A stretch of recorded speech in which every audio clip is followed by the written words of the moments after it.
대학생들의 팟캐스트 더 뮤지엄을 찾아주셔서 감사합니다. 저는 호스트 엄지호입니다. 더 뮤지엄 팟캐스트에서는 매주 새로운 게스트와 함께 대학생들에게 도움이 되는 주제로 이야기를 나눕니다. 그럼 오늘도 재밌게 들어주세요.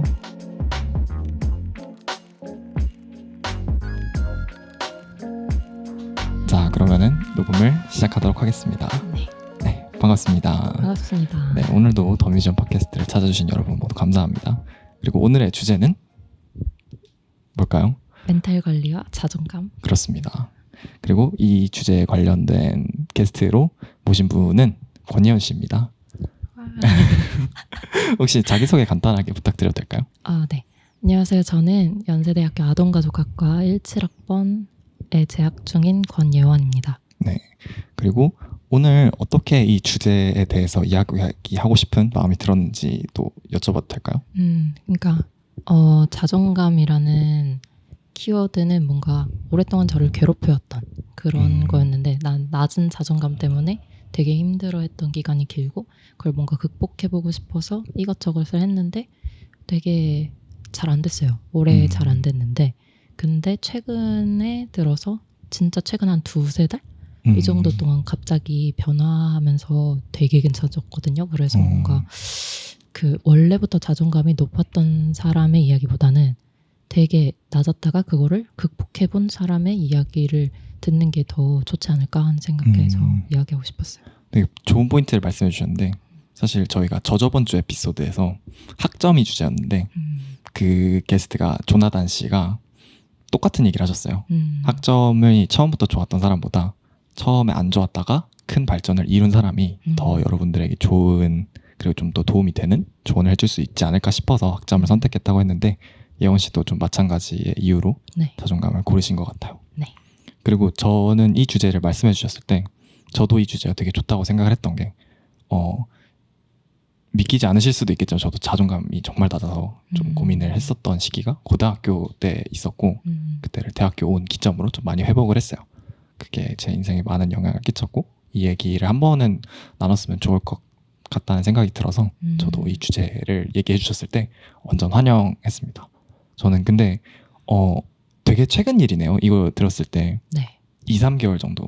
네, 진짜 얼마 안 됐어요. 되게 생생한 이야기겠어요. 그러면은. 그렇죠. 저는 사실은 이제 좀 그런 변화가, 극적인 변화가 있으려면은, 그쵸, 입시라던가 졸업 아니면 뭐 큰 여행을 떠난다는 거, 이런 큰 기점이 있어야만 일어날 수 있다고 사람들이 생각을 하시는 것 같은데, 비교적 최근에 일어난 그런 일이라는 거를 염두에 두시고 시청자 여러분들이 들어주셨으면 좋겠습니다. 그리고 또 하나의 주제로는 멘탈 관리. 요거는 사실 저희가 얘기를 하면서 조금 더 자존감보다 더 넓은 키워드가 있지 않을까 싶어서 이야기를 나눴었는데, 그럼 자존감만으로는 뭔가 더 풍성한 이야기를 나누기 힘들 수도 있으니까 좀 더 넓은 카테고리 한번 골라보자 하고 멘탈을 골랐는데, 사실은 멘탈 관리가 전문은 아니시라고. 네, 저 멘탈 관리를 하지 않는데 그냥 네, 어떻게 관리할 수 있는지 이런 질문이 많아가지고요. 그쵸. 네, 좀 당황스러웠어요. 키워드를 잘못 선택했나. 관리라는 게. 그쵸. 근데 어찌 보면 제가 이번에는 좀 멘탈 관리에 대해서는, 저는 멘탈 좋다는 얘기 되게 많이 들어서, 그리고 확실히 자존감이랑도 연관되는 부분이 있는 것 같아요. 맞아요. 그래서 이번에는 이제 예원 씨가 뭐 멘탈 관리의 전문가는 아닐지라도 그래도 좀 이렇게 이야기 주고받는 식으로 진행하면 될 것 같습니다. 네. 그러면은 예원 씨한테 선택지를 드릴게요. 네. 1부랑 2부를 나눠서 저희가 진행을 하잖아요. 네. 1부랑 2부에 어떤 순서로 멘탈 관리랑 자존감 이야기를 하는 게 좋을까요? 멘탈 관리 먼저 이야기를 하는 게 더 나중에 깊은 이야기를 하는 게 좋잖아요. 그렇죠. 그럼 좀 더 넓은 카테고리에서 이야기를 한번 나누고 그 네네. 안으로 들어가는 식으로 진행을 해보도록 하겠습니다. 사실은 멘탈 관리는, 이제 예원 씨는 한국에서 고등학교 나오셨나요? 그렇죠. 그러면은 그 한국 입시의 그 그렇죠. 과정이, 한국 입시의 끝판왕 저 정시거든요. 정말요? 네. 그러면은 사실은 멘탈 관리 전문가 아니라고 하셨지만 그래도 멘탈 관리 많이 필요한 순간들이 있었을 것 같아요. 네. 멘탈 관리가 고등학생 때랑 대학생 때의 멘탈 관리가 어떻게 다른지 생각해 볼 수 있을까요? 사실 저는 고등학생 때 멘탈 관리가 더 쉬웠던 것 같아요. 그래요? 네. 왜냐면은 그때는 내가 뭐 해야 하는 게 하나밖에 없었잖아요. 입시라고. 그럼 맞아요. 나는 그거에 한해서만 뭔가 생각을 하고 행동을 하고 그렇게 하면 됐었는데 대학교에 올라오고 나서는 뭔가 이제 내가 해야 할 일도 많고 주체성이 주어지는 것도 훨씬 많고 막 그러니까 되게 그 내가 관리해야 할 범위가 넓어졌다는 느낌?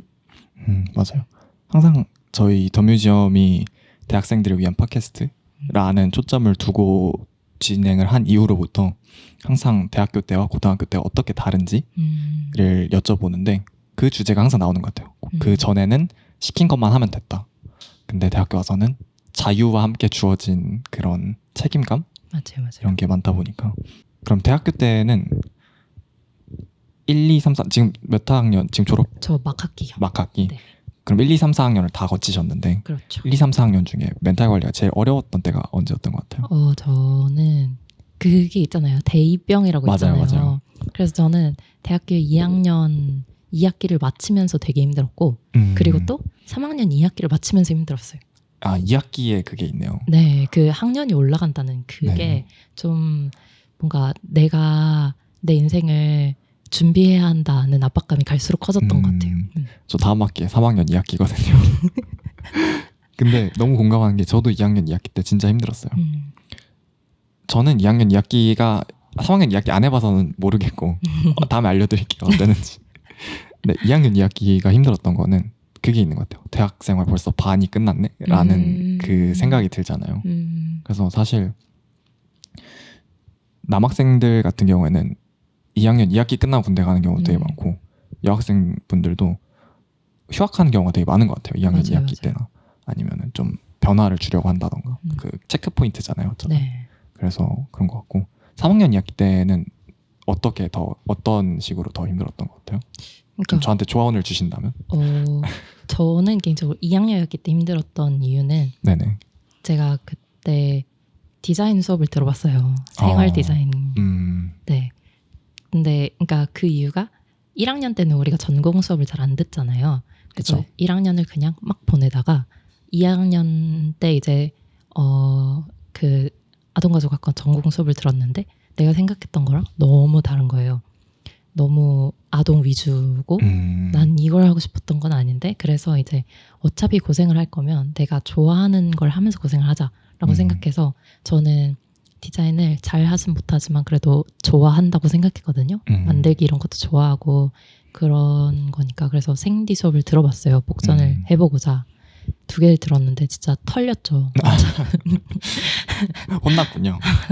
네, 혼났어요. 진짜 많이 힘들었어요. 그때 뭐 매주 그 과제 제출해서 공개 피드백 받고 막 이런 수업들. 공개 피드백. 아무튼 그게 공개 피드백을 받는 건데 보이잖아요. 저 앞에 다 붙여놓으면은 제가 못한 게 내 거라는 거로. 그래서 그때 되게 힘들었어요. 약간 당연히 못하는 건 맞는데 비전공생이니까 네. 그래도 그건 좋지 않잖아요. 좋지 않은 기분이니까. 그렇죠. 네, 그거를 이제 한 학기를 막 철회를 할까 말까 고민을 하다가 결국 버텼어요. 버티고 10불까지 받았는데 버텨서 10불을 네, 받았군요. 근데 뭐 재수강할 생각은 없고요. 그냥 그 과정을 거치면서 이게 나한테 진짜 취미구나. 그럼 나는 뭘 해야 하나. 약간 내가 좋아한다고 생각했던 거를 들으면서도 힘들었는데 그럼 나는 뭘 해야 되지? 이것 때문에 그때 힘들었고요. 그리고 3학년 2학기 때는 이제 그 후로는 깔끔하게 복전 생각 포기하고 그냥 아동가족학과만 열심히 들었는데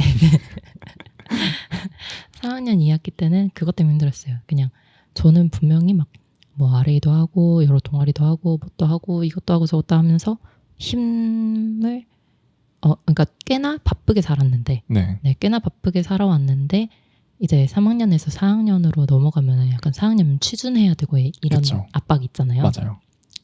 근데 제가 쌓아놓은 게 하나도 없는 거예요. 분명히 난 바쁘게 살았는데 네, 바쁘게 살았는데 돌아보니까 뭔가 스펙 같은 건 하나도 없더라. 뭘 할 수 있지? 내가 뭐 내세울 게 뭐가 있지? 없더라고요, 딱히. 왜냐면 좋은 것만 하고 살아가지고 약간 필요하다고 여겨지는 거를 하기보다는 그냥 제가 재밌고 좋아하는 것만 해가지고 그럴 수밖에 없어요. 그래서 그쵸. 네, 네. 그럼 저는 3학년 2학기 근데 이것도 어느 정도 공감이 가는 게 물론 저는 아직 3학년 2학기를 하진 않았지만 4학년이라는 말에 압도감이 있잖아요. 맞아요. 이제 2학년 2학기는 이제 중간을 넘었다 정도지만 4학년은 이제 마지막이다. 맞아요. 이제 졸업이 먼 미래 얘기가 아니고 취업은 코앞이고 이런 상황에 이제 마지막 그 쉴드라고 할까요? 마지막 그쵸. 방패가 없어져서 그 전장에 투입되기 직전의 느낌? 맞아요. 근데 그래서 이제 내 무기들과 내가 얼마나 준비되어 있는지 방패가 없어지는 순간에 봤는데 없어. 금방 그냥 또 혼날 거야. 그냥 맨몸에 이렇게 공격을 받을 생각을 하니까 네. 조금 떨리기도 하고 그렇죠. 이 학생이다라는 말에 조금은 핑계가 되긴 하잖아요. 가끔씩 방패처럼 그래도 학생이니까 이제 학생이 아니게 되면 어떻게 되는 거지? 라는 생각이 조금씩 엄습해오는 것 같아요. 맞아요.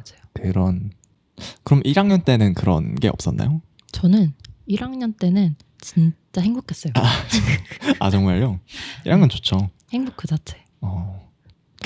송도가 좀 특성 아, 있잖아요. 그런. 그쵸, 맞아요. 네, 저는 거기서 그 송사리 친구들, 네, 그 저희 버스킹 소모임 친구들이랑 또 영국찬 그 연세대 국제캠퍼스 찬양팀 친구들, 네네. 네, 그 친구들 만나서 저는 그때 되게 행복했던 이유는 제가 고등학교 때까지 그 인간관계 스트레스가 되게 컸던 거는 전 소속감을 느껴본 적이 별로 없어요. 네, 약간 항상 스탠스가 나 여기 이 반에 들어가면은 난 여기 모두와 반갑게 인사하고 편하게 이야기를 나눌 수 있는데 그래서 나는 어디에 소속돼 있지? 네. 누구랑도 얘기할 수 있지만 네. 누구에게도 소속되어 있죠. 네, 약간 그 같이 여행 갈 팟 없는 거 있잖아요. 그거 저는 그게 제일 스트레스였거든요. 그래서 1학년 때 그런 약간 나를 이렇게 안정적으로 나와 함께 해준 친구들 있다는 게 되게 소중했던 것 같아요.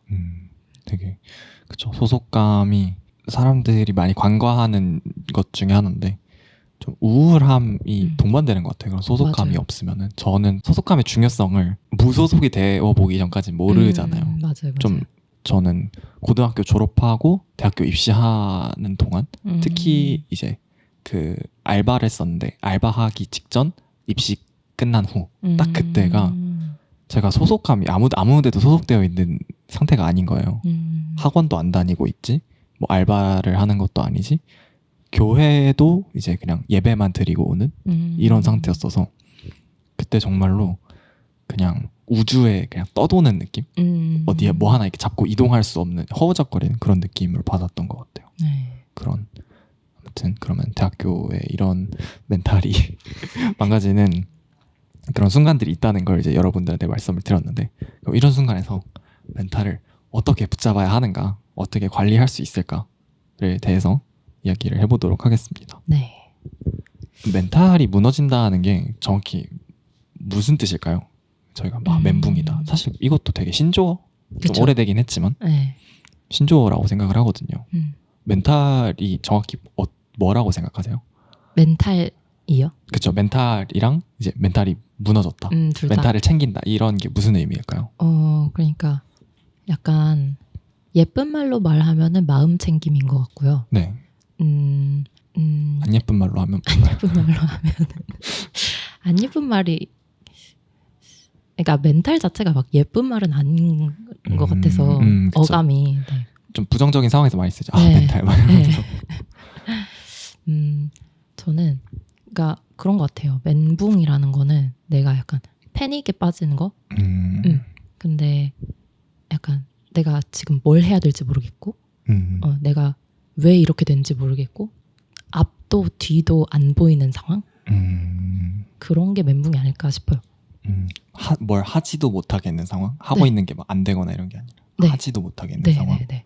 멘탈 관계. 네. 맞는 것 같아요. 네. 아니면은 저는 그런 상황 있잖아요. 하던 것도 못하게 되는 상황? 네. 잘하던 것도 못하게 되는 상황? 맞아요. 예를 들어서 뭐 게임을 뭐 테니스 같은 걸 친다고 해볼게요. 그러면은 지고 있으면은 열심히 해서 따라잡아야지 이 생각이 드는데 거기서 이제 멘탈 붕괴라는 게 들어가면은 따라잡기 못하기는커녕 평소보다 더 못하게 되는 맞아요. 그게 이제 이렇게 뭐라 그러죠? 무너지는 그런 맞아요. 게 있는 것 같아요. 그러니까 약간 그 이미지화를 해보면은 그런 느낌을 진짜 깜깜하고 그 외에 차원도 없는 것 같은 네, 1차원적인 그런 까만 곳에 갇힌 느낌? 그쵸. 저도 그런 게 좀 있어요. 약간 발표를 하거나 이럴 때 제가 발표를 하는 패턴이 있는데 아무 문제 없이 흘러가면은 아무 문제가 없어요. 근데 하다가 하나를 틀리게 되면은 그때부터 머릿속에 생각이 너무 많아지는 거예요. 계획에서 어긋나니까 말을 해야 되는데 갑자기 내 행동이 신경 쓰이기 시작하고 행동을 신경 쓰다 보니까 말을 까먹고 말을 해야 되는데 이제 생각이 안 나고 이러니까 진짜 아까 방금 말씀했던 것처럼 이제 멈추는 거죠. 렉 걸리는 거죠. 네. 사실 하나만 틀렸으면 그냥 바로 잡으면 되잖아요. 네. 근데 거기서 이제 아까 말씀드렸던 것처럼 그냥 바로 마이너스 1이 됐으면은 그냥 플러스 1 하면 되는데 마이너스 1, 마이너스 2, 마이너스 3, 마이너스 4 이렇게 이 상태로 가는 와르르 이렇게. 네, 그쵸. 와르르. 그러면은 이런 게 왜 올까요? 멘탈 붕괴가. 사실 저는 멘붕이 그렇게 자주 오는 편 아니라서 그래서 제가 멘탈이 무너졌다라고 느낄 땐 진짜 심각할 때거든요. 네. 그런 상황은 그냥 약간 그런 것 같아요. 내가 통제할 수 없다. 네. 이게 강하게 뭔가 느껴질 때 통제할 수 없다. 네. 내가 해봤자 소용이 없다. 이런 거라든지. 그러니까 나에 대한 무력감에서 오는 게 큰 것 같아요. 그렇죠. 할 수 있는 게 없다. 네. 상황을 바꿀 수 없다. 그러니까 약간 포기하게 되는 그런 것도 있는 거죠. 그렇죠. 아니면 이제 학업 같은 거에 비유를 하면은 중간고사를 봤는데 생각했던 것보다 처참한 점수가 나왔다. 그러면 이제 내 손을 벗어났다고 느끼거나 이건 내가 어떻게 해도 안 될 거야 라는 생각이 들기 시작하면은 살릴 수 있는, 만약에 예를 들어서 C 플러스가 나왔다면은 그거를 멘탈을 잡아서 B뿔 뭐 이렇게 아니면은 A권까지도 올려놓을 수도 있는 노력을 했으면 할 수 있는 상황인데 이제 무력감을 느껴서 그냥 포기해버리는 그런 거를 멘붕이라고 할 수 있을 것 같은데, 이런 멘붕이 오면은 어떻게 대처하는 편이세요? 멘붕이라고 딱 인지를 뭔가 했을 때 네. 아, 힘들다 이렇게 인지를 했을 때 저는 원래는 막 사람을 엄청 찾았어요. 네, 근데 제가 또 그 부담 주는 걸 너무 못해서 되게 힘들어해서 다른 사람한테 내가 이렇게 하면은 이게 부담스러우면 어쩌지? 이 걱정이 너무 많아요. 그러니까 네, 그래서 막 친구들한테 고민 상담 이런 거를 많이 하지는 못하고 그냥 엄마한테 연락하거나 네, 아니면은 뭐 그 약간 깊은 위로라기보다는 약간 사람의 온기를 찾으려고 버둥댄다는 느낌? 뭐 사람에 좀 의존을 네, 하는 약간 편인가요? 약속을 잡거나 막 아니면은 SNS를 엄청 많이 하거나 약간 그랬었어요. 그랬는데 그 해결 방법이 안 되더라고요.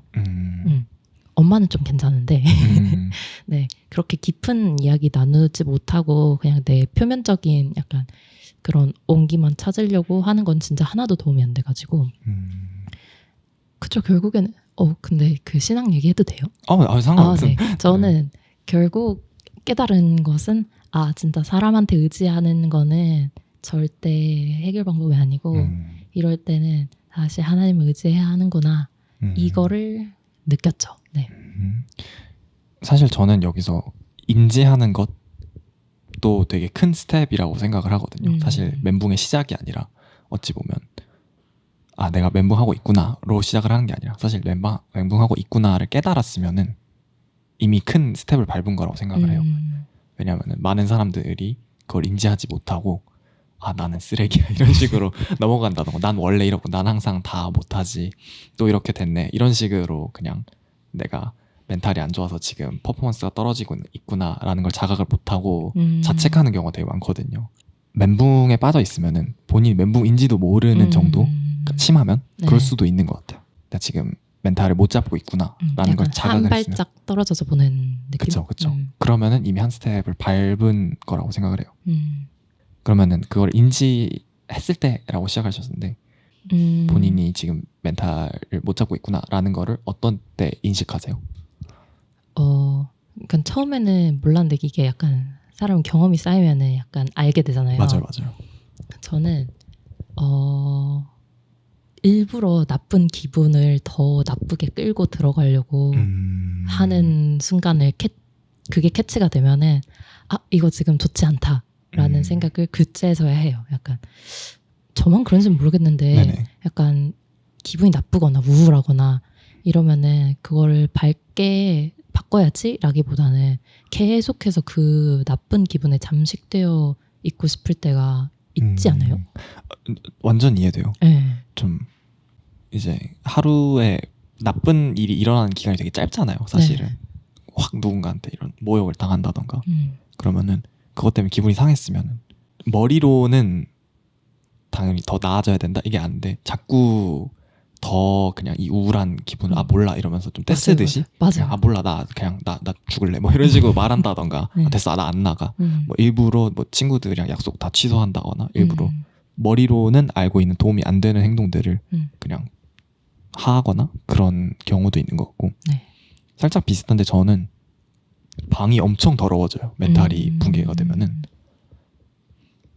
방이 제 그 정신 상태를 조금 반영을 하는 그런 게 있는 것 같고 저는 좀 사람을 피하는 그게 있는 것 같아요. 좀 내가 상태가 안 좋구나라는 거를 깨닫는 데가 사람 방 상태가 있고 사람을 피하는 거. 저는 상태가 괜찮으면 정말 이 그 뭐라 그러죠?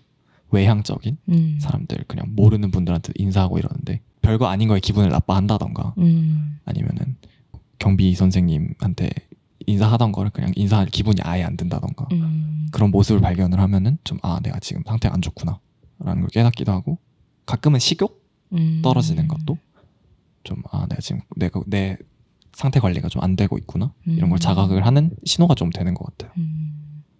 그래서 방금 말씀드린 것처럼 좀 그걸 본인이 여러 번 그 과정을 거치잖아요. 멘탈을. 네.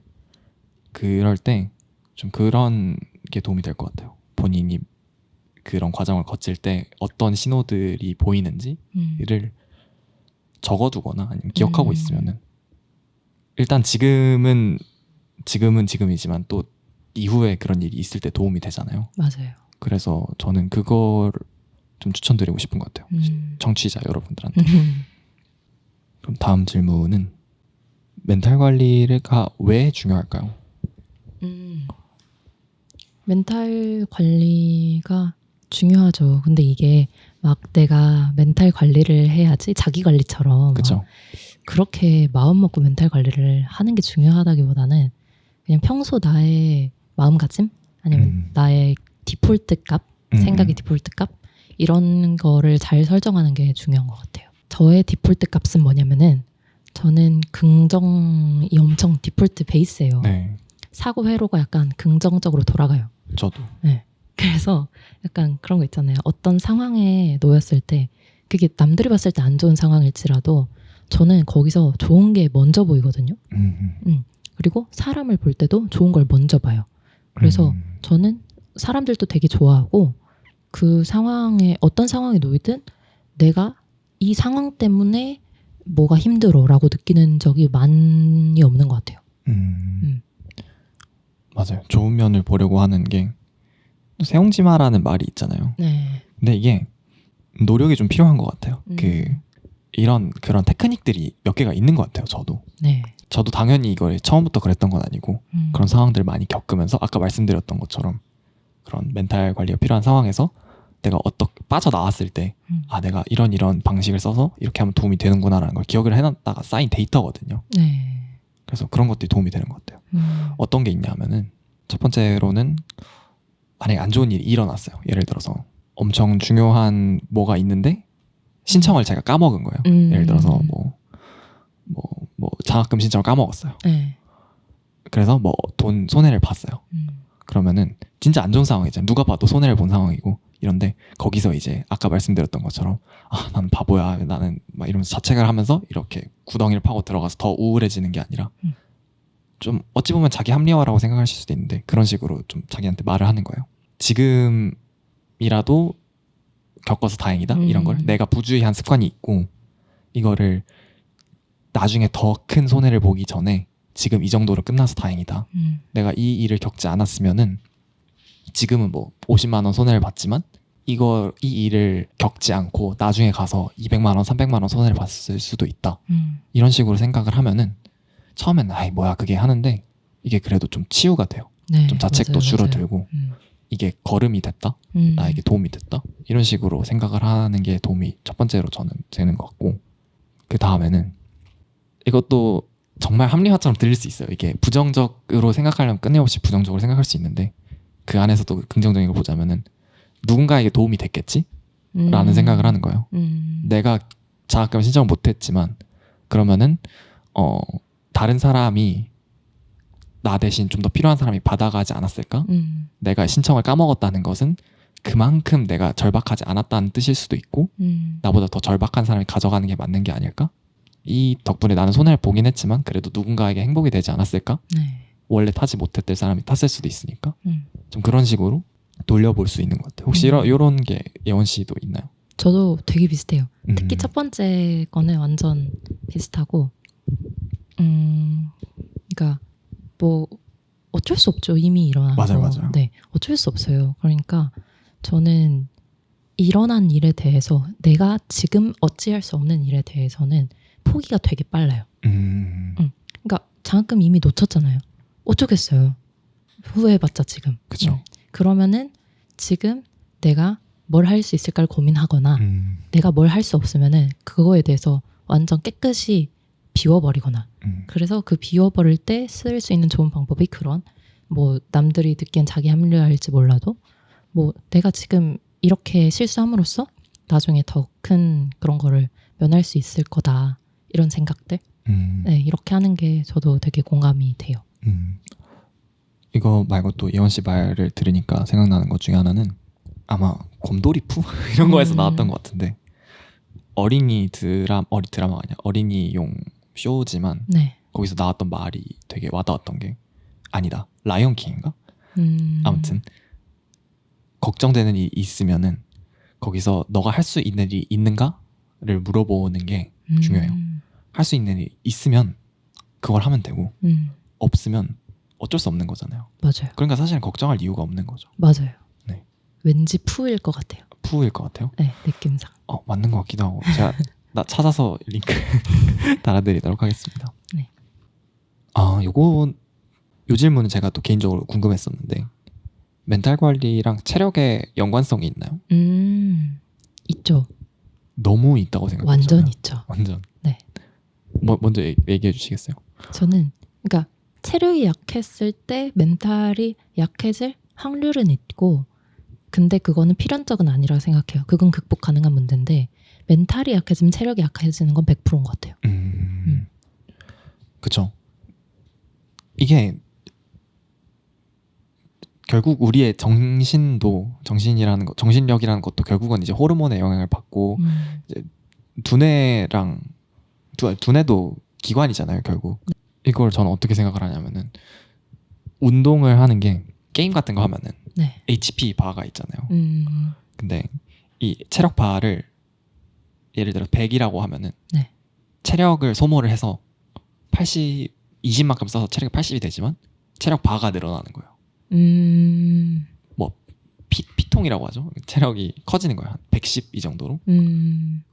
그런 게 있기 때문에 체력에 시간을 좀 투자를 하면은 그런 일의 효율도 높아지고 결국 우리 모두는 결국 다 24시간을 가지고 있는 거니까 네. 그 24시간을 더 효율적으로 쓸 수 있게 되는 것 같아요. 그 과정에서 당연히 멘탈이 좋아지는 것도 있고요. 왜냐하면은 저는 멘탈이 망가지는 게 아까 그 체력바에 다시 한번 비유를 하면은 체력이 없는데 그걸 쓰려고 할 때 이제 체력이 없으니까 정신력을 소비한다고 생각을 하거든요. 그 주제에 딱 요약이 되는 그 문구가 있어서 제 매니저님이 보내주셨는데 이게 제가 한번 읽어드릴게요. 드라마 미생에서 나온 대사인데 드라마 미생이 또 제가 살던 요르단에서 촬영을 했었거든요. 진짜요? 그래가지고 제가 또 이렇게 연이 깊은 드라마인데 읽어드릴게요. 너가 이루고 싶은 게 있다면 체력을 먼저 길러라. 너가 종종 후반에 무너지는 이유, 데미지를 입은 후 회복이 더딘 이유, 실수한 후 복구가 늦은 이유 모두 체력이 약하기 때문이다. 체력이 약하면 빨리 편안함을 찾게 되고 그러면 인내심이 떨어지고 그리고 그 피로감을 견디지 못하면 승부 따위는 상관없는 지경에 이르지. 이기고 싶다면 네 고민을 충분히 견뎌줄 몸을 먼저 만들어. 정신력은 체력의 보호 없이는 구호밖에 안 돼. 딱 이게 제가 하고 싶었던 말이었어요. 정신력 하는데 정신력을 이제 체력을 다 쓸 때 발휘하는 게 정신력이잖아요. 네. 하나의 더 보호구인 거죠. 체력이 있다면 정신력을 덜 발휘해도 되는 것 같아요. 제가 딱 하고 싶었던 말이 이거였어요. 운동을 하시나요? 주기적으로? 저는 운동을 했었다가 코로나 때문에 집에 머물면서 이제 확 쉬어버렸는데 그러고 이제 다시 좀 몸을 쓰는 연습을 하려고 노력 중이에요. 네. 6개월 굉장히 크더라고요. 맞아요. 몸이 몸이 완전히 아무것도 아니게 돼가지고 네 그랬는데 저는 운동을 하면서 그 내가 체력이 올라가서 내가 감당할 수 있는 범위가 올라간다 이것도 맞는데 또 운동을 하면서 그때 느끼는 약간 나한테 시간을 쓸 수 있는 사람이고 약간 자기 관리 좀 할 수 있는 사람이고 이런 건강한 생각들 그런 생각들을 하든지 또는 약간 예전에 못했던 거를 내가 운동 연습을 해가면서 좀 이렇게 해내게 됐을 때 유능감을 느끼는 것도 있잖아요. 네. 그런 것들도 다 하나의 그런 걸 이뤄가는 게 아닐지. 네. 네. 이것도 들으면서 드는 생각은 이제 이따가 2부에서 이야기할 자존감. 네. 왜냐하면 그런 뿌듯함과 뭔가를 해냈다는 그런 운동이 그런 뿌듯함을 주는데 정말 효과적이라고 저는 생각을 하거든요. 다 연관이 되어 있는 거라고 생각해요. 멘탈이 좋아지면 자존감이 높아지고 네. 그럼 체력이 좋아져서 운동을 많이 할 수 있게 되고 사람들을 잘 만나고 학업에 집중하고 그럼 또 자존감이 높아지고 이런 선순환이 있는 것 같은데 그것에 대해서는 이제 저희가 2부에서 이야기를 해보도록 하겠습니다. 혹시 멘탈 관리에 대해서 뭐 혹시 더 이야기하고 싶은 거나 빠뜨린 게 저희가 있을까요? 그냥 그 강조하고 싶은 건 있어요. 진짜 내가 안 되는 것에 대해서 붙잡고 있지 않으면은 그것만으로도 멘탈 관리 반 이상은 하는 거라고 생각하거든요. 안 되는 것을 놓아주는 거. 네, 아까 우리가 말했듯이 내가 어찌할 수 없어. 그러면은 그거에 대해서 마음을 놔주는 거. 그렇죠. 네, 맞아요. 그게 되게 중요한 것 같아요. 근데 또 그게 후회라는 감정이 내 맘대로 되는 건 아니잖아요. 맞아요. 저는 원래 후회가 없는 편이긴 한데 네네. 또 저희 엄마 같은 경우에는 후회를 굉장히 많이 하는 성향이라서 왜 그게 그랬을까 이러면서. 네, 그게 자기 마음대로 컨트롤이 되는 게 아니더라고요. 맞아요. 근데 그랬을 때 되게 좋았던 글귀는 그 책에 김지훈 작가님의 참 소중한 너라서라는 책. 네네. 네, 제가 이거 생일 선물로 받았거든요. 근데 여기에서 그런 내용이 있더라고요. 후회를 한다는 거는 당신이 성장했다는 증거라고. 왜냐하면은 그때 그 순간 그 선택을 한 거는 그 선택이 나의 최선이었기 때문에 그렇게 했던 건데 지나고 보니까 그게 후회가 된다는 거는 지금 내가 그때보다 그게 최선이 아니었음을 알 수 있을 만큼 성장했기 때문에 후회를 하는 거니까 괜찮다. 이런 이야기가 있었어요. 와. 되게 괜찮죠? 저 이거 지금 뇌리에 되게 깊게 박힌 것 같은데 저 당분간 되게 많이 사용할 것 같아요. 이 말을 많이 스스로한테도 하고 주변 사람들한테도 많이 해줄 것 같아요. 정말 유용한 말인 것 같아요. 그쵸. 그렇게 생각할 수도 있을 것 같아요. 맞아요. 후회라는 게 저도 그런 생각을 하고 있었거든요. 후회라는 게 당연히 드는 감정인 거고 네. 또 나쁜 감정만은 아니잖아요. 그쵸. 근데 그 어떻게 나쁘지 않지라는 거를 좀 어떻게 설명할 수 있을까를 고민하고 있었는데 예원 씨가 딱 집어준 것 같아요. 네. 본인이 성장했던 증거로 생각을 하면 되고 다시 반복하지 않으면 되는 거니까 그렇죠. 성장한 거죠. 네. 아무튼 그러면은 이런 권예원 씨의 멋진 한마디로 1부를 마무리하고 잠깐 쉬었다가 저희 2부에 돌아오도록 하겠습니다. 네. 쉬고 오겠습니다.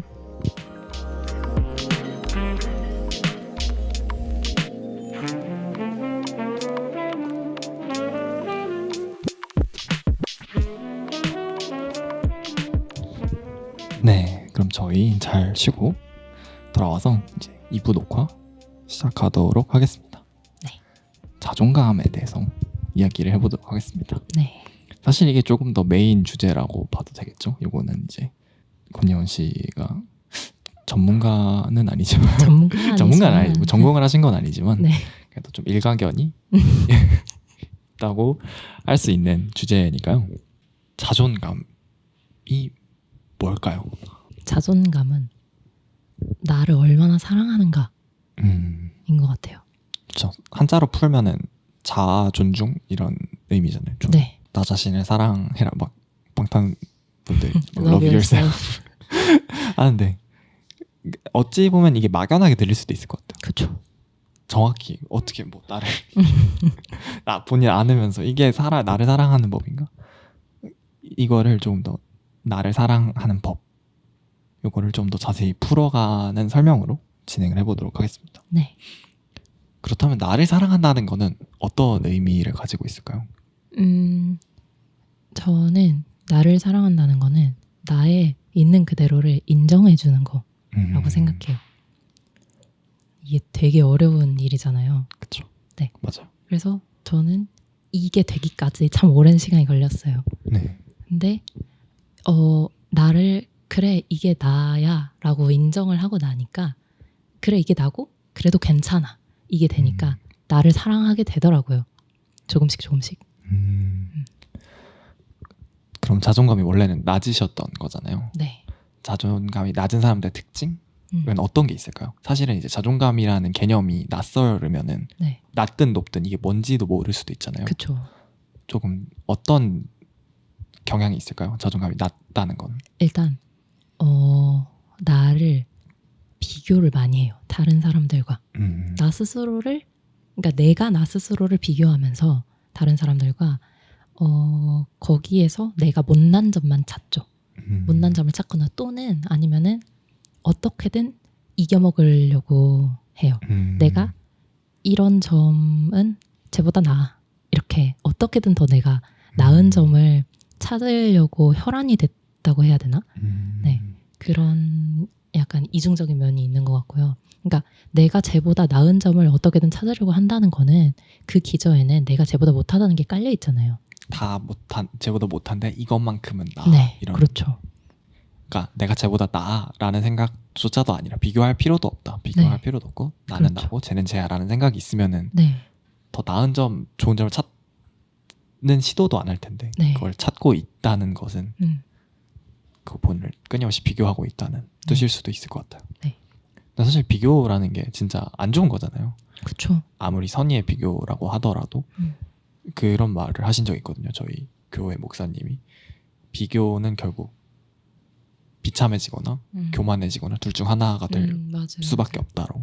그래서 비교라고 말씀을 하셨는데 결국은 과거의 나 자신 외에는 아무랑도 비교하지 않는 것이 좀 행복의 비결이다. 이런 이야기도 있고요. 사실 자존감이랑 행복은 또 많은 연관이 있잖아요. 그렇죠. 그러면은 예원 씨의 이야기를 좀 더 들어보고 싶은데 그러면은 이제 예원 씨가 과거에 그랬었던 거잖아요. 네. 자존감이 낮았기 때문에 남들과 자꾸 비교하게 되고 자기를 자책하기도 하고. 그렇죠. 또 약간 인간관계에서 약자를 자청하는 것도 있는 것 같아요. 어떤 식으로 좀 이렇게 그러니까 사랑을 갈구하는 거죠. 내가 얘한테서 사랑을 받고 싶으니까 내가 잘해야 돼. 아니면은 얘가 나한테 이만큼 안 해주면 내가 뭔가를 잘못해서 그런가? 이런 거. 인간관계 스트레스도 엄청 커져요. 그래서 제가 그랬거든요. 맞아요. 일단 제 얘기를 먼저 드리면은 저는 자존감에 대해서 이야기를 할 때 대학교, 고등학교를 기점으로 많이 바뀌었는데 되게 달라요, 사람이. 그래서 제 동생이 조금 낯설어하죠. 왜냐하면 제가 고등학교를 졸업하고 2년 뒤에 만났거든요. 네. 그 사이에는 이제 동생은 외국 제가 살던 요르단에 있었고 네. 대학교 생활하던 오빠가 이제 2학년 돼서 동생을 만났는데 되게 낯선 거죠. 사람이 많이 바뀌었으니까. 좋은 쪽으로. 네. 그래서 그걸 생각을 해봤을 때 저는 제 자존감이 낮았던 제 고등학교 모습은 아까 말씀하셨던 것처럼 비교를 많이 하는 것도 있고 자책하거나 인간관계에서 약자를 자청하는 것도 있는데 좀 끊임없이 의심하는 거. 누군가를 신뢰 잘 하지 못하는 그런 게 조금 있었던 것 같아요. 그리고 그 탓을 저한테서 찾는 거죠. 내가 이래서 네. 혹시 이렇게 된 건가? 맞아요. 약간 누군가가 나를 피하거나 하면은 그 사람한테 가서 나 왜 피해? 혹시 무슨 일 있어? 이렇게 물어볼 용기가 안 나고 나 때문인가? 맞아요. 내가 잘못했나? 또 내가 무슨 실수해서 내 얘기하고 있나? 이런 생각들이 가득했던 것 같아요. 맞아요. 좀 insecurity라고 하죠. 어떤 과정을 통해서 그런 걸 회복하셨는지 여쭤봐도 될까요? 저는 완전 최근이라 네. 약간 먼저 이야기해 주시면 돼요. 제 고등학교에서 얘기를 대학교에서 어떻게 회복을 했느냐? 네. 그럼 제 고등학교 얘기를 조금 더 해드리자면은 열등감이 되게 심했어요. 결국은 이제 비교해서 오는 거죠. 네. 남들보다 내가 못하고. 그리고 이따가 드릴 질문이랑 연관이 돼 있는데 이제 연애에 있어서도 되게 약자였어요. 이제 그것도 인간관계잖아요. 누군가가 나를 좋아할 수 있다는 사실을 조금은 믿기지 않는 거. 잘 나는 사랑받을 있는 자격이 있어라는 거를 본인이 믿지 않았던 것 같아요. 네. 그래서 누군가가 나를 좋아한다면 목적이 있거나 아니면 엄청 드문 일이다. 그렇기 때문에 이 사람을 절대 잃으면 안 된다. 이런 생각이 있어서 너한테 되게 매달리게 되고 엄청 집착했던 것 같아요. 누군가 나를 떠나면은 그 사람이 잘못이 있는 게 아니라 서로가 달랐던 게 아니라 내가 잘못한 거다. 이런 식으로 또 자책을 하게 되고. 네. 근데 대학교에서 많이 바뀌었던 거는 저도 솔직하게 말씀드리면 어떠한 딱 계기가 있었던 건 아니고 좀 그 고등학교의 관계들에서 탈출해서 아예 새로운 장을 열었거든요. 저는. 네. 왜냐하면은 고등학교를 외국에서 나왔으니까 네. 고등학교에서 이어진 인맥이 진짜 한두 명도 없었어요. 대학교에는 없었어요. 새로 아예 핵인 도화지에서 시작을 했는데 그때 조금 일단은 대학교에 왔으니까 그리고 제가 원하던 대학교에 왔으니까 좀 시작이 좋았죠. 네. 열등감으로 시작하지 않았으니까 오고 싶지 않았던 대학교가 아니었으니까. 근데 거기서부터 좋은 스타트를 끊었던 것 같아요. 물론 그거 때문만은 아니지만 거기서 저는 그 선순환에 들어가는 그게 필요하다고 생각하는데 그 첫 번째가 제가 하고 싶은 일을 하는 용기를 좀 얻었던 거. 고등학교에서는 시킨 것들만 하잖아요. 네. 대학교에 와서 너무 많은 기회들이 있는 거예요. 거기서 처음으로 내가 하고 싶은 일을 남 눈치 안 보고 했어요. 그게 이제 저희 과에서 동아리 잠바 만드는 그 디자인을 제가 너무 하고 싶었는데 남들이 그때는 아직 자존감이 낮은 상태여서 남들이 어떻게 생각할지 너무 걱정되는 거예요. 야, 너가 무슨 디자인이야 이런 식으로 말할까 봐. 네. 근데 그때 옆에 있던 친구가 용기를 줬어요. 아니야 해봐 이렇게 말을 했고 그거를 했는데 되게 평이 좋았어요. 근데 이제 그 사이클에 들어간 거죠. 이제 네. 할 수 있구나라는 용기를 얻게 되니까 그때부터 내가 뭘 하고 싶은지 이 쾌감을 느끼니까 이 만족감을 느끼니까 내가 무엇을 하고 싶은지를 알아야겠다. 그리고 그것들을 해야겠다. 라는 거를 느꼈던 것 같아요. 고등학교 때는 사실 제가 뭘 좋아하는지 무엇을 즐거워하는지 어떤 것에 만족감을 느끼는지 잘 몰랐다고 저는 생각을 해요. 네. 근데 그거를 탐구하는 시간을 되게 많이 쏟았고 그 과정에서 좀 자신감을 되찾고 이제 그거는 이제 긍정적인 부분만 말씀을 드린 거고 그 과정에 있어서 실패도 당연히 겪는데 네. 이제 회복 탄력성이라고 하죠. 이제 그때는 이제 만약에 자존감이 낮았을 때는 실패를 했으면 아 내가 또 망쳤구나 이런 생각을 했을 텐데 그 궤도에 한번 오르고 나니까 뭔가를 실패했어도 이게 내 잘못이 아니라 내가 실수한 거거나 아니면 좀 부주의한 것 뿐이지 이게 나의 한계는 아니야. 고칠 수 있어 라는 생각으로 돌아가게 되더라고요. 네. 그래서 아까 말씀하셨던 것처럼 제 부족한 부분들 그것들을 그대로 좀 객관화시켜서 받아들이게 되고 제가 원하는 방향으로 제 삶을 이끌어 나가는 그런 궤도를 탄 것 같아요. 네. 그래서 이게 한번 마인드셋을 가지게 되면은 그 이후로는 되게 순탄하잖아요. 네. 지금은 그런 상태예요. 되게 내가 하고 싶은 것들을 하고 내 자신을 그대로 받아들이고 내가 원하는 방향으로 내 삶을 이끌어 나가는 그런 삶이 저는 자존감의 좀 원천이라고 생각을 해요. 네. 물론 이따가도 또 자세하게 말씀을 드리겠지만 네. 라기에는 너무 길게 얘기를 했는데 제가 네 그럼 예원 씨는 저는 그러니까 저는 제 자존감을 가장 깎아먹었던 것은 외모 콤플렉스였어요. 저는 외모 열등감이 되게 심했어요. 제가 중학교 때 숏컷을 했어요. 네. 중학교 2학년 때부터 숏컷을 해서 한 2, 3년 정도 유지를 했는데 제 생각에는 그게 제 사춘기의 표현이었어요. 약간 여고를 갔거든요. 네네. 근데 저는 이제 어렸을 때부터 한 번도 약간 그 여리여리하고 막 날씬하고 여성스럽고 그런 거 있잖아요. 그런 걸 가져봤던 사람이 아니기 때문에 저는 그냥 어렸을 때부터 항상 나는 조금 통통하네? 나는 별로 예쁘지 않네? 이런 생각하고 있었어요. 근데 이제 그것을 숏컷을 함으로써 내가 같은 동일선상에 놓여서 비교되길 거부한 거죠. 뭔지 알 것 같아요. 네, 그래서 저는 그게 제 방어기제였다고 지금 와서 돌아보면 생각을 하거든요. 그런 식으로 저는 이제 그게 계속해서 이어져서 약간 그런 거 있잖아요. 뭐 대학교에 왔어도 뭐 동아리에서 뭘 한다거나 MT를 간다거나 이럴 때 짐이 다 있잖아요.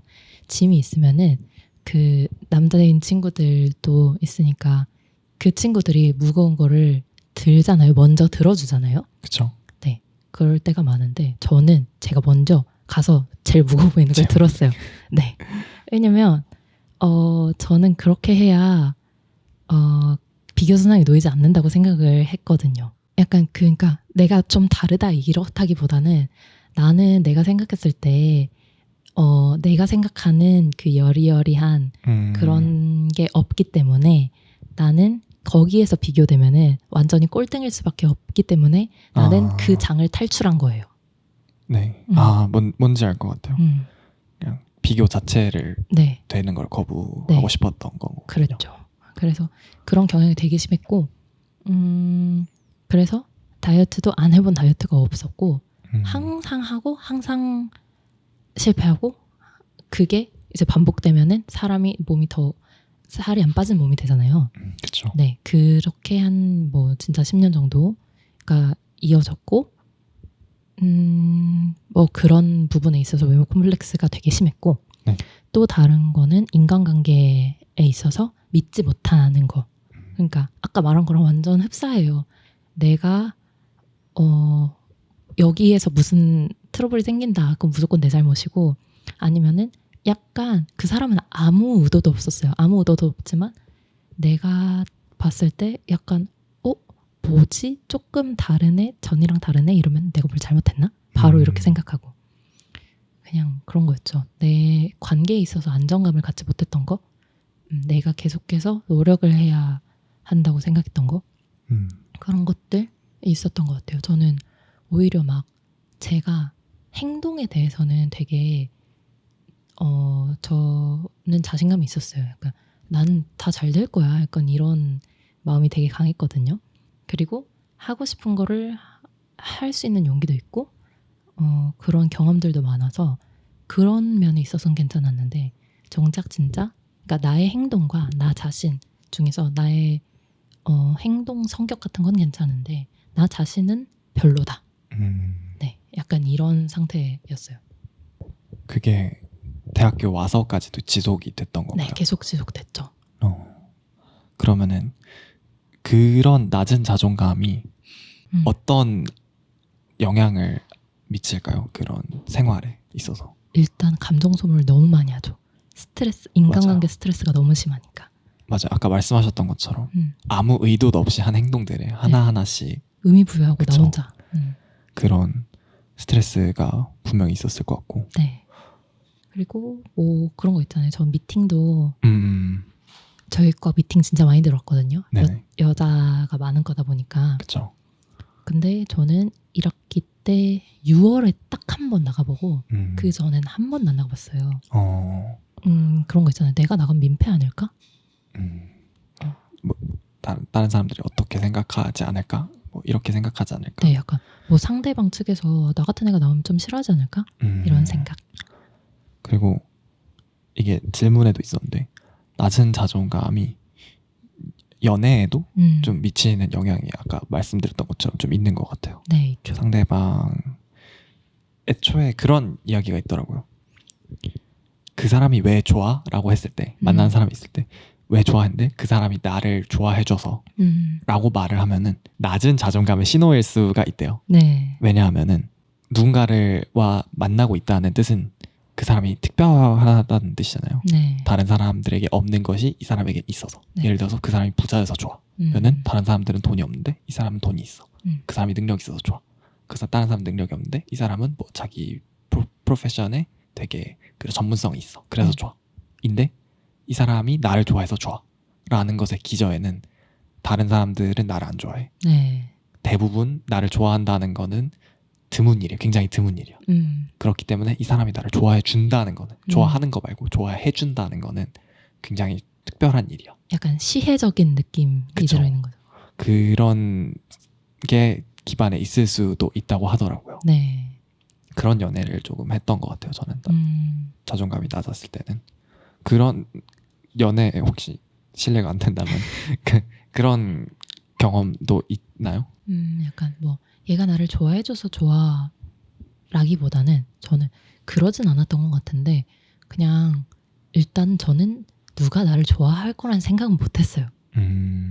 그럴 수 있을 거라는 생각 자체가 없었고 그랬기에 약간 스스로 연애라는 것에 있어서 급했다 약간 그랬던 것 같아요. 좀 나는 사랑받을 만한 사람이고 그러면은 내가 그게 확실하게 있으면은 좀 정말 정말 좋은 사람을 찾거나 뭐 그렇게 할 수 있잖아요. 근데 그렇다기보다는 그냥 저는 약간 나도 사랑받을 수 있는 사람이야 라는 거를 확인받고 싶어 했던 것 같아요. 연애라는 걸 통해서. 그렇죠. 제 얘기는 아니고 이제 제가 만났던 자존감이 낮은 부류에 속했던 여성분은 이제 좀 연락에 집착으로 조금 이어지는 경우도 있었던 것 같아요.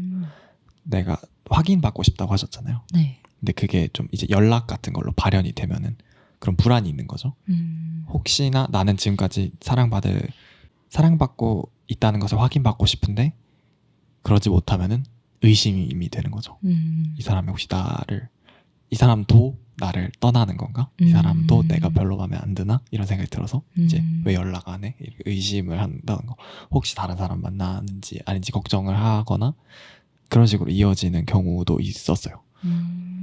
뭐 저 같은 경우는 네. 저는 연락 이런 거는 오히려 제가 별로 좋아하지 않는 타입이라서 그렇게 집착하지 않았는데 반대의 경우에요. 저는 다 이해했어요. 그 사람의 모든 거를 다 이해했어요. 나한테 상처 줘도 이해가 됐거든요. 얘가 왜 그러는지. 그리고 내가 상처를 받았는데 내가 상처를 받았다기보다는 내가 이렇게 했다면은 얘가 좀 그러지 않지 않았을까? 이런 거? 내가 좀 더 잘했어야 했는데 내가 이렇게 해줬다면은 괜찮지 않았을까? 이런 생각? 그러니까 분명히 남들이 보기에 잘못한 상황, 그 친구가 잘못한 상황이었음에도 불구하고 저는 그게 밉지 않고 화가 나지 않는 거예요. 난 다 이해가 되고 그러니까 그러면서 제 감정이 점점 고갈됐던 것 같아요. 다 이해하고 네. 다 본인의 탓으로 돌리고 이랬으니까 네. 남자친구는 잘못이 없고 또 한 번 반복되는 키워드지만 감정 소모가 되게 심해지는 것 같아요. 맞아요. 큰 의미 없이. 그러면은 최근 2-3개월간의 변화가 있으셨다고 했는데 이게 특별한 계기가 있었던 건가요? 아니면 그냥 자연스럽게 물 흐르듯이 일어난 변화였던 건가요? 그러니까 계기라고 한다면은 일단 제가 6개월간 집을 내려가 있었어요. 네네. 광주에서 이제 서울 온 지 3년을 꼬박 이제 서울에 있다가 물론 네. 잠깐 내려가긴 했지만 이번에 코로나 때문에 완전히 2월부터 7월까지 집에 쭉 내려가 있었거든요. 되게 최근에 오신 거네요. 다시. 네. 얼마 안 됐어요. 그래서 그 쭉 내려가 있는 동안에 가족들이랑 있으면서 특히 동생도 지금 고3이라 원래 기숙사 들어가 있는데 코로나 때문에 걔도 한 5월에 들어갔거든요. 네네. 그러니까 동생이랑도 오랜만에 있고 엄마 아빠랑도 오랜만에 있고 하다 보니까 약간 재충전의 시간을 좀 가졌던 것 같아요. 내려가서 제가 아팠거든요 좀. 아 정말요? 근데 그게 이제 스트레스성이었던 거예요. 그러니까 스트레스를 저도 모르는 사이에 왕창 받고 있었다가 네네. 그 긴장이 풀리니까 아픈 걸로 이렇게 나왔나 봐요. 그쵸, 맞아요. 그래서 그때 이제 첫 번째는 이제 그때 아 괜찮지 않았구나. 그쵸. 네, 맞아요. 라는 생각. 그러니까 그거였어요. 저는 제가 멘탈이 엄청 강하다고 생각하고 저는 굉장히 강한 사람이라고 생각을 했어요. 그래서 나는 그쵸. 1부 때 그렇게 말씀하셨어요. 그렇죠. 아유 강한 거 맞는데 그러니까 네네네. 맞는데 약간 그런 거 있잖아요. 저는 내가 힘듦의 역치가 되게 높아서 앵간한 거에 힘들어하지 않는다. 약간 이런 거. 그게 어떻게 보면 맞긴 맞는데 알고 보니까 그러니까 집에 내려와서 특정 주제에 대해서 이야기를 할 때면 제가 엄청 막 울컥울컥하고 감정이 격해지고 엄마랑 이야기할 때 이랬거든요. 그래서 엄마가 너가 지금 이렇게 반응하는 걸 보면은 너는 괜찮지 않는 것 같은데 다시 한번 생각을 해보겠냐 라고 해서 제가 생각을 해봤더니 괜찮지 않았던 거예요. 저는 괜찮다고 생각했는데. 그쵸. 네, 근데 괜찮지 않았던 걸 너무 오래 내가 괜찮다고 묻어놓고 있었던 거죠. 그래서 아 사실은 어쩌면 나는 완전 개복치인데 멘탈이 엄청 약한데 스트레스를 엄청 많이 받는데 그거를 내가 이 스트레스를 다 떠안으면은 버틸 수 없어서 완전히 방어 기제로 묻어버렸나? 이런 생각을 했어요. 지금 돌아보면은 그건 조금 아닌데 아무튼 그때는 그렇게 생각했다는 것 자체가 저한테 되게 큰 변화였어서 아 내가 약하구나라는 걸 인정했어요. 그러니까 좀 마음이 편해지더라고요. 굳이 강할 필요 없고 약해도 된다는 거. 약해져 된다. 네, 아 내가 약하구나를 인정했던 게 첫 번째 계기였고요. 두 번째 계기는 제가 그 김세혜 작가님의 그 강의 온라인 강의를 네네. 보는데요. 그 유튜브에도 있어요. 김세혜 작가라고. 제가 링크 달아드릴게요. 네. 근데 이제 그분이 더 해빙이란 책에 관해서 리뷰한 거를 보고 그때 알게 돼서 이제 그런 강의까지 넘어간 건데 거기에서 그런 말씀을 하셨어요. 그 천로역정. 네네. 네, 저는 천로역정을 보진 않았는데 아무튼 그 작가님이 이야기한 바로는 거기에 이제 크리스찬과 소망이가 그 천국을 향해서 가고 있는데 그 여정 중에 절망 거인한테 붙잡혀서 감옥에 막 갇혀 있었대요. 근데 그때 이제 듣는 말들이 막 너 죽어 막 이런 거 있잖아요. 네, 부정적인. 네, 그런 것들을 막 들으면서 이렇게 둘이 힘들어하고 있다가 막 기도를 했는데 문득 깨달은 것은 아 도망치면 되구나라는 거를 깨달았다는 거예요. 그래서 그때 이제 소망이한테서 열쇠가 이렇게 딱 나오고 둘이 그걸로 문을 열고 도망갔대요. 근데 거기에서 전하고자 하는 메시지가 뭐냐면 우리는 일반적으로 부정적인 메시지를 들었을 때 거기에서 내가 도망칠 수 있다고 생각을 잘 안 해요. 그냥 듣고 버텨야 된다. 이런 식으로. 들으면서 부정적인 이야기를 듣고 들으면 난 정말 그런 사람이 되는 것 같이 이제 약해지고 작아지게 되죠. 근데 사실은 그것도 하나의 의견이고 말일 뿐이잖아요. 그럼 내가 그거를 듣지 않기로 선택하고 내가 그걸로부터 나는 너에게로부터 도망칠 거야. 난 널 듣지 않을 거야. 라고 이렇게 선택을 한다면 그게 바로 이제 긍정으로 가는 시초다. 약간 이런 느낌의 말이었어요. 근데 제가 그 강의를 듣고 되게 감명을 받아서 그래 그렇구나 라고 했는데 그 직후에 엄마랑 싸웠어요. 그러고 나서 제가 너무 막 한심한 거예요.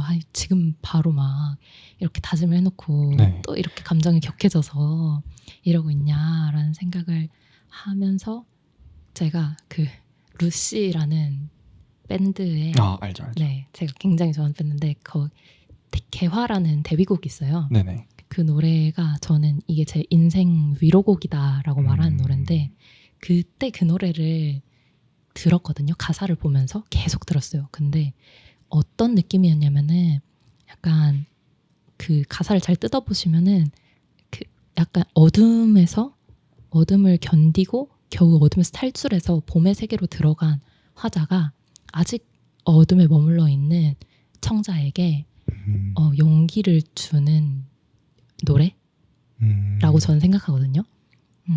근데 그걸 듣고 있는데 거기에 그런 가사가 있어요. 넌 그저 그 자리에 그대로 아름다워 라는 가사가 있는데 원래 그게 상당히 뭐 약간 위로가 되는 글귀다 이런 평이 많잖아요. 그대로 괜찮다. 있는 그대로 괜찮아 뭐 이런 말들.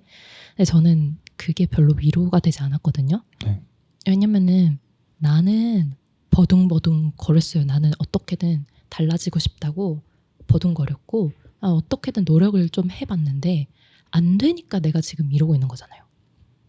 내가 아무것도 안 했으면은 이렇게 힘들 일도 없는데 나는 어떻게든 좀 괜찮아지고 싶어서 나 뭐 오늘부터 어떻게 살아야지 다짐도 하고 근데 다짐이라는 게 약간 맨날 하는 거잖아요. 그쵸. 해도 안 되고 그래서 3일에 한 번씩 하죠. 네, 그래서 다짐하고 또 다짐하면서도 내가 얼마 전에도 이렇게 다짐했던 것 같은데 왜 못하지? 이런 생각들. 근데 그래서 저는 그런 말이 되게 별로였거든요. 아무것도 안 해도 괜찮다는 말처럼 들려서 허무하잖아요. 약간 그쵸. 내가 해왔던 건 무엇이고 지금까지. 무책임하게 들릴 수도 있고. 네, 그렇죠. 그리고 아까 외모랑 또 연관해서 바로 말씀을 드리자면은 저는 지금까지 살을 빼려고 노력을 계속 해왔잖아요. 그쵸. 계속 해왔는데 안 됐잖아요. 안 됐는데 넌 그저 그대로 아름다워라는 말은 약간 내가 생각하기에 뚱뚱한 내 모습도 아름답다라는 건데 내가 그게 인정이 돼야 되는데 저는 그게 인정이 안 됐거든요. 이게 어떻게 아름답지? 아니면 합리화처럼 들릴 수도 있고. 그렇죠. 그래서 저는 별로 안 좋아하는 말이었어요. 근데 그날 그게 어떻게 들렸냐면은 그러니까 내가 지금 뭐 어둠에도 약간 단계가 있잖아요. 여기에서 여기가 빛인데 내가 여기에서 여기까지 지금 달려온 거예요. 달려왔는데 빛이 조금만 더 가면 빛이 있긴 한데 아무튼 난 아직 어둠이잖아요. 그쵸. 그럼 내 생각에 나는 아직 실패한 거란 말이에요. 아직 그래서 힘든 건데 근데 그게 아니라 너 여기서부터 여기까지 달려왔잖아. 잘한 거야. 그거 자체가 너무 멋있고 아름다운 거야. 네, 그 말로 들린 거예요. 그때. 네. 그래서 그렇구나. 내가 실패했다고 생각했는데 그게 아니었구나. 약간 사람이 결과보다 과정을 보라고 이야기하잖아요. 근데 누구보다 내 결과만 봤던 사람이 나였던 거예요. 나를 바꾸는 건 되게 쉬운 건 줄 알고 나는 이렇게 뚝딱 바뀔 줄 알았는데 그게 안 되니까 자꾸 난 못하는 거고 난 자책이고 왜 이렇게 나는 왜 이것도 못하지? 이런 생각 계속하고 근데 사실은 나를 바꾸는 것도 정말 어려운 일이잖아요. 그걸 내가 여기서부터 여기까지 진짜 열심히 해왔는데 아직 여기 내가 원하는 그걸 도달하지 않았다고 해서 내가 아무것도 안 한 건 아니니까 노력해온 너 자체가 아름답다라는 말을 그때 이해했어요. 완전 새로운 해석을 할 수 있었던 거네요. 그렇죠. 그래서 그 이후로부터 진짜 괜찮아졌어요. 꽤. 저는 이걸 들으면서 그 어렸을 때 읽었던 탈무드에 있던 책 중에 하나가 있었는데 좀 비슷한 메시지예요. 우유통에 개구리가 빠졌어요. 네. 그래서 나갈 수가 없는 거예요. 근데 계속 헤엄을 쳤어요. 근데도 나갈 수가 없으니까 절망을 하기 시작한 거예요. 난 여기서 절대 나갈 수 없나 보구나. 계속 발버둥을 쳤는데도 아무 변화도 일어나지 않으니까. 근데 발에 뭐가 이렇게 딱 걸리더래요. 근데 그게 이제 우유가 더운 곳에서 이렇게 저으면은 치즈랑 이렇게 응고되는 치즈가 생기잖아요. 네. 그게 생겼대래요.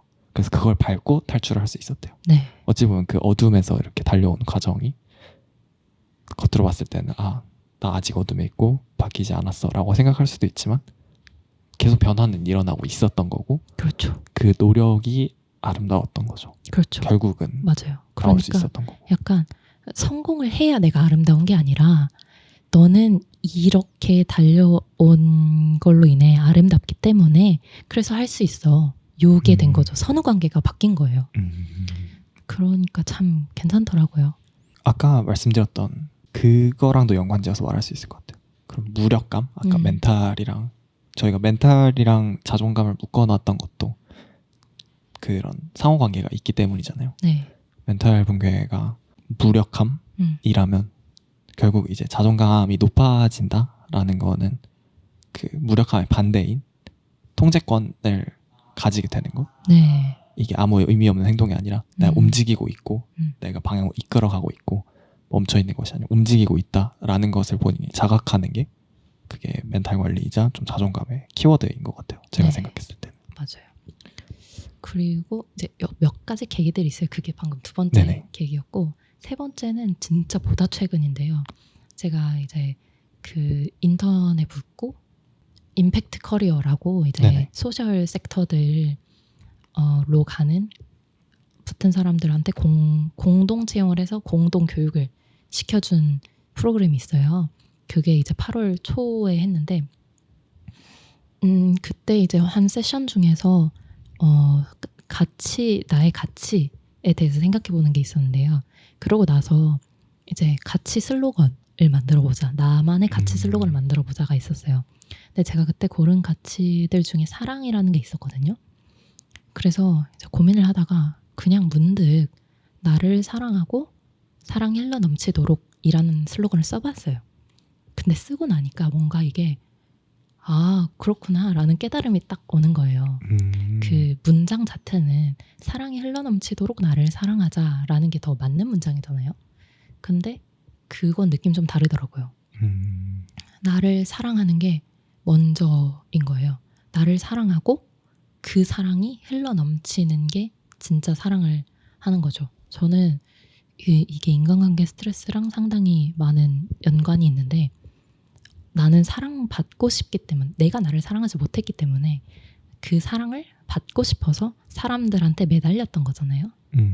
그렇죠. 그러니까 이 사람이 나한테 사랑을 안 줄까 봐 떠나버릴까 봐 자꾸 나를 자책하고 고민했던 거고 근데 그게 아니라 진짜 내가 이 사람들한테 사랑을 줬던 게 아니라 나 좀 봐줘라는 뇌물을 줬던 거죠. 사랑이 아니라.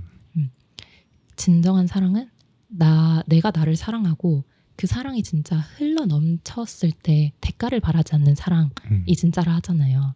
그쵸. 그제서야 그게 되는구나 라는 걸 깨달아서 그렇구나 나를 사랑하는 게 정말 먼저구나 라는 생각이 들었어요. 그리고 나를 사랑하게 되는 방법 중에 하나는 다양성을 인정해가면 되는 것 같아요. 다양성에 대한 거를 배워가면서 세상에 정말 다양한 사람들 있잖아요. 그리고 MBTI도 그 중에 하나였어요. 그렇죠. 저는 MBTI를 되게 좋아하는데 저도요.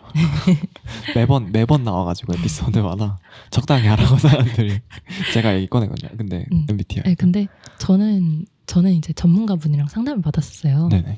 근데 그때 느낀 건 뭐였냐면은 저는 굉장히 강한 P 성향을 가지고 있는데 이게 그 보통 J는 계획적이고 P는 막 게으르다. 사람들이 이렇게 말하잖아요. 근데 그건 완전 틀린 말이고 J가 그러니까 그 전문가분이 이렇게 말씀해 주셨는데 J라는 성향 사람들의 경우에는 약간 뭐 내가 할 과업이 여기서부터 여기까지 기간이 있고 이만한 과업을 끝내야 한다면은 이때까지는 얼만큼 이때까지는 얼만큼 이때까지 얼만큼 해서 완성하는 게 마음이 편한 사람들이래요. 그게 편한 사람들.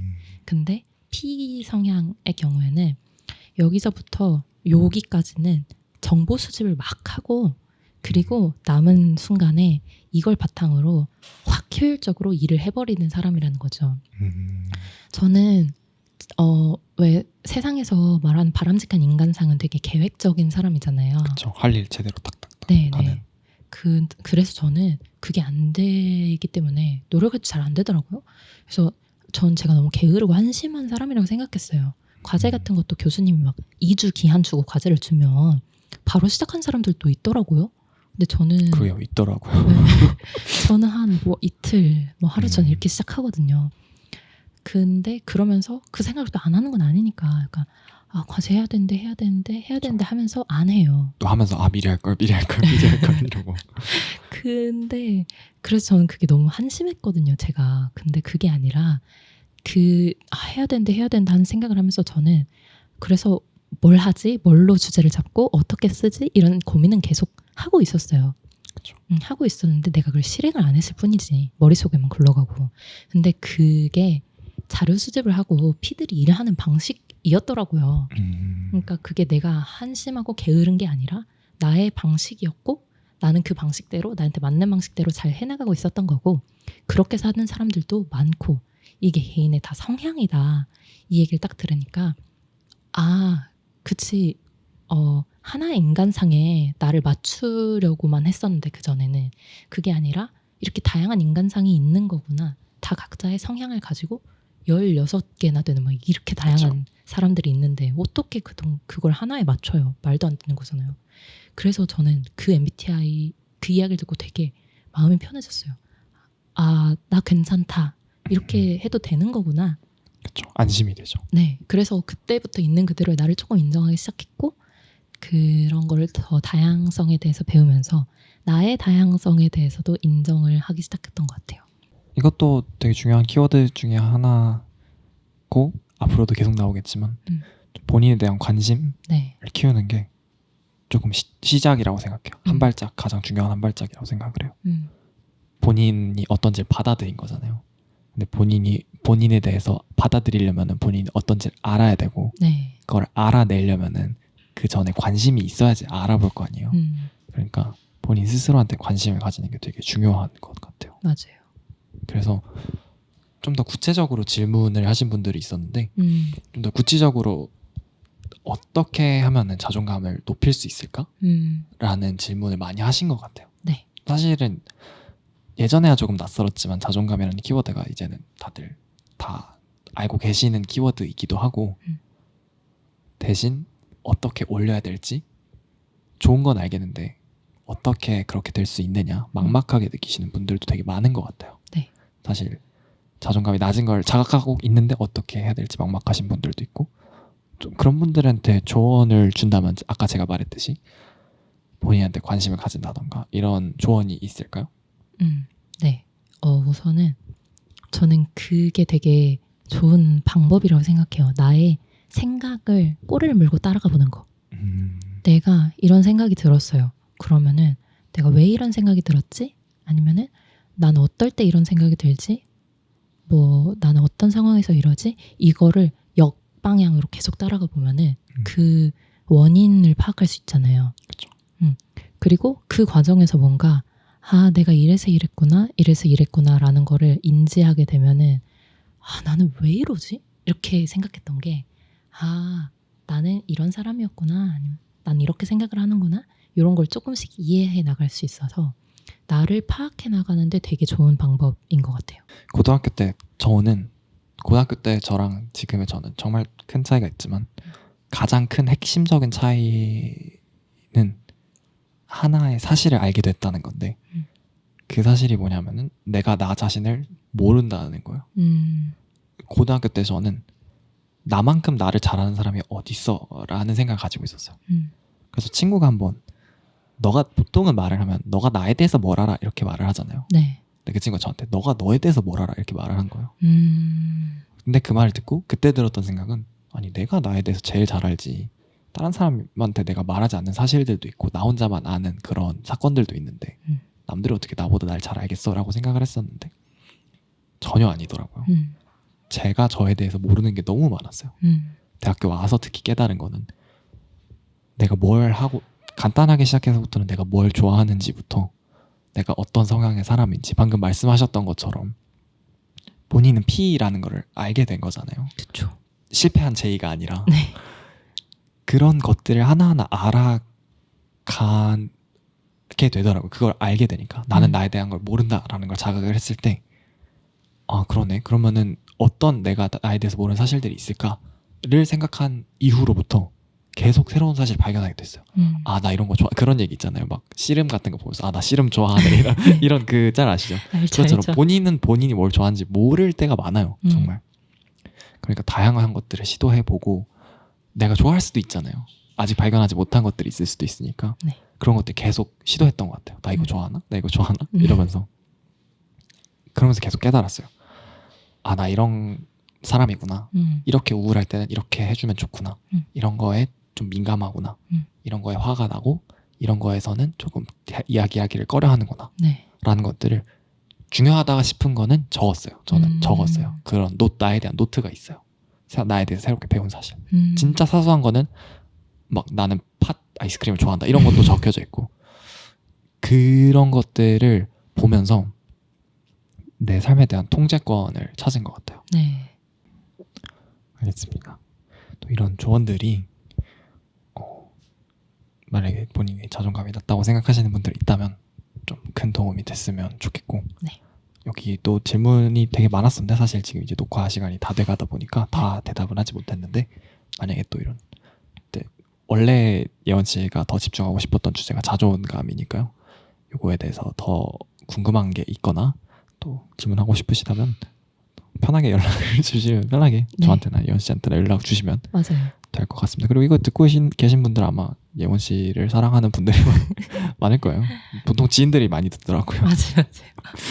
아무튼 알겠습니다. 그러면은 오늘 녹화 시간이 다 돼가는데 오늘 어떠셨나요? 되게 좋네요. 이렇게 이런 이야기를 나눌 수 있다는 것도 좋고, 저는 막 이야기하고 싶었어요. 내가 이렇게 깨닫고 나서 내가 좋아지니까 이걸 다른 사람들도 빨리 좋아졌으면 좋겠어서. 근데 이런 기회가 있어서 너무 좋고요. 또 자존감에 대한 주제로 이제 지호 씨 이야기도 들어보니까 또 제가 배우는 것도 많고, 그래서 좋은 시간이었어요. 네, 저는 제가 자존감이 높은 편인 걸 인지하고 있어서 사실 얼마나 이야기를 할 수 있을까 사실 고민을 많이 했었는데, 또 이 주제로 워낙 좀 풍부한 얘기 나오는 것 같고 또 새로운 내용 정말 많이 배우고 느낀 것 같아서 되게 알찬 시간이었고, 자존감으로 그냥 1, 2부 다 채웠었을 수도 있었을 것 같은데 오히려 멘탈 관리랑 자존감 둘로 나눠서 자존감에 너무 집중하지 못한 게 아니라는 후회도 드는데, 이제 아까 말씀드렸다시피 후회는 저희가 이제 성장했다는 증거이기 때문에 일단 그 걸음으로 삼아서 더 다음 궁금한 에피소드 것이 있다면 그냥 저에게 연락을. 알겠습니다. 그러면은 저희 오늘 또 이제 지금 저희가 그러면은 더 뮤지엄 시즌2의 에피소드 7번째 권예원 씨와 함께한 자존감과 멘탈 관리는 여기까지 녹음을 하도록 하겠습니다. 지금까지 들어주셔서 감사합니다. 감사합니다. 감사합니다. 오늘 에피소드는 여기까지입니다. 더 뮤지엄 팟캐스트의 하이라이트 영상은 유튜브에서 매주 월요일에 확인하실 수 있습니다. 그럼 다음 에피소드에서 뵙겠습니다. 감사합니다.